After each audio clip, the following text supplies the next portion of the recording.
I took him golf recently. I thought, I'd never play this game. Old man's game, never do it. But my kids play, so I want to play with them. So I go out, and I do really well. I go out on this one day, and I out-power by my instructor. I'm feeling really proud. The next day, I'm not feeling so proud. I keep putting the ball in the water again. I'm so frustrated. Put down another one. Put down another one. I don't care. I don't care what my score is. Let's do it. And finally, I was getting frustrated. He's going things like, ain't it a bitch? This is golf. And I'm going, bull. I said, you're a terrible instructor. I said, because I should at least be consistent at whatever shitty level I can achieve.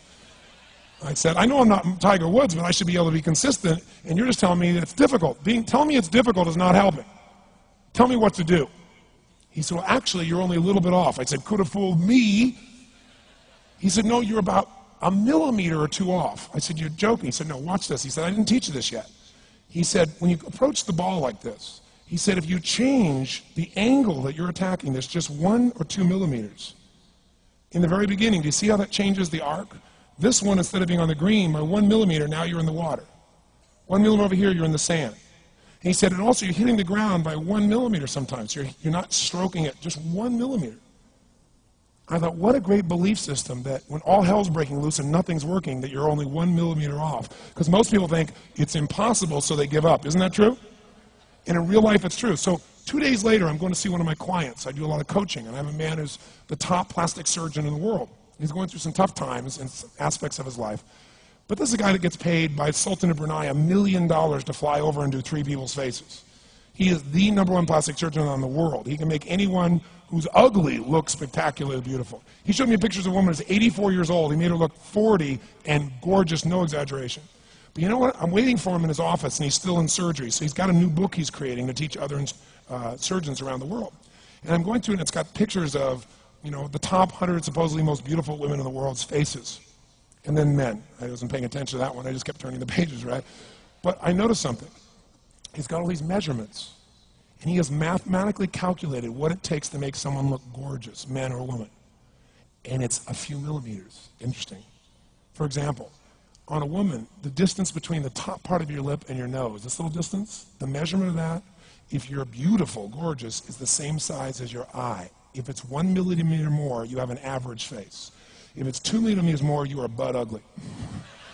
Okay. The difference between butt ugly and gorgeous is 2 millimeters. He's got about a dozen of these little 1 or 2 millimeter changes he makes, and it's a different person. It is unbelievable. So a very powerful belief to leave today with would be, nothing's working, I'm 1 millimeter away. What little thing do I change? And when I do, it changes everything. Because I'm heading this direction, I make this little shift. You take that out an hour from now, a day from now, a week from now, a month from now, you have a totally different destination from that direction. But the 1 millimeter change, I'll show you one of them right now. Check this out. Stay in the state of certainty. Some of you lost it. Intensify it, whatever it takes. Make your move. Come on. Make your move. Say yes. Say yes. Say yes. Say yes. Now feel that in your body. Don't let go of it. Now watch. Here's the difference between being certain and being uncertain. Did you see that? Certain, uncertain. See if you can find that little spot between the two, where you drop just a little bit of your chest, and you feel it drop, and come back up, and drop it. How many can feel that difference between where you really feel it, now intensify it, and where you dropped it? Is it a tiny difference, yes or no? Yes or no? Now, could you condition yourself to feel great in this state? Yes or no? So what I want you to do is give yourself that opportunity. So the way we're going to do is very simple. We're going to go in a peak state. And then we're going to train ourselves. Because guess what? If you're in this state of certainty, and all hell's breaking loose in your life, people can't figure out, you go, move, I'll handle it. People go, he's so lucky, he's so confident. No. Here's what I've created for my life, and anyone I know succeeded. I'm a 17-year-old kid from Azusa, California, with no real education other than self-education, with no background, with parents that did their best, all of them, with no money, but I did one thing. I loved people, and I had an enormous demand I made upon myself, and I sculpted my mind and my emotions to get me to do whatever it would take to achieve and to contribute. But to do that, I did it by using my body and changing my focus. I did it by putting myself in a peak physiology and using what I call incantations. Can you train yourself to believe something, yes or no? Absolutely.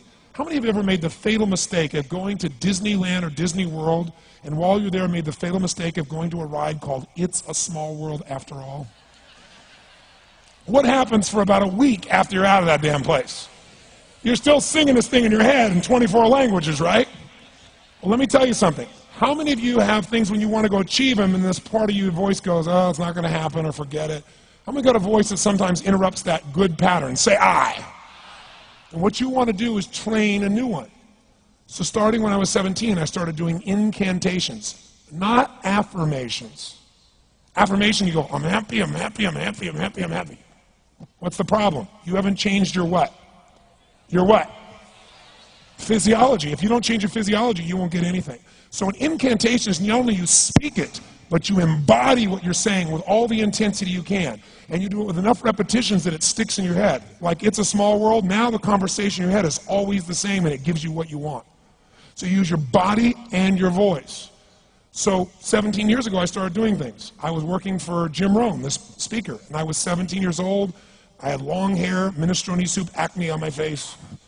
And I was trying to call on Bear Stearns type of people and convince them why they should go to this man's seminar and be more successful. I was driving a 1968 Volkswagen that I had earned at $40 a week as a janitor. The only way I did it was park far from the building and then go in, and I love people and I believe, but I put myself in state, and I was able to influence people that were far more successful than I was at the time. I would do something that I still do backstage and have done for 23 years because I don't hope I'm going to be in a good state, I demand it. So I do an incantation using my whole body. I'd say, I now command my subconscious mind to direct me in helping as many people as possible alive today to better their lives by giving me the strength, the emotion, the persuasion, the humor, the brevity, whatever it takes to show these people and get these people to change their lives now. And I would do that literally driving in my Volkswagen to a meeting in LA on the freeway for 40 minutes. People are looking at me, I'm screaming at the top of my lungs. They're going, I know he's a serial killer, I know he is. But by the time I entered that room, when two people meet, if there's rapport, the person who's most certain will always influence the other person. And I was totally certain, and they were trying to get revved up to certainty. Do you agree with this? Yes or no? I do another one because I was poor. I changed my mindset. I kept doing things, but I never got beyond it. I'd say God's wealth is circulating in my life. His wealth flows to me in avalanches of abundance. All my needs, desires, and goals are met instantaneously by infinite intelligence, for I'm one with God and God is everything. And I would imagine the abundance in my life, and I would feel so grateful. And a year later, I went from making $38,000 a year to making $1 million a year in 1 year. Because successful people do what failures won't. You follow me on this?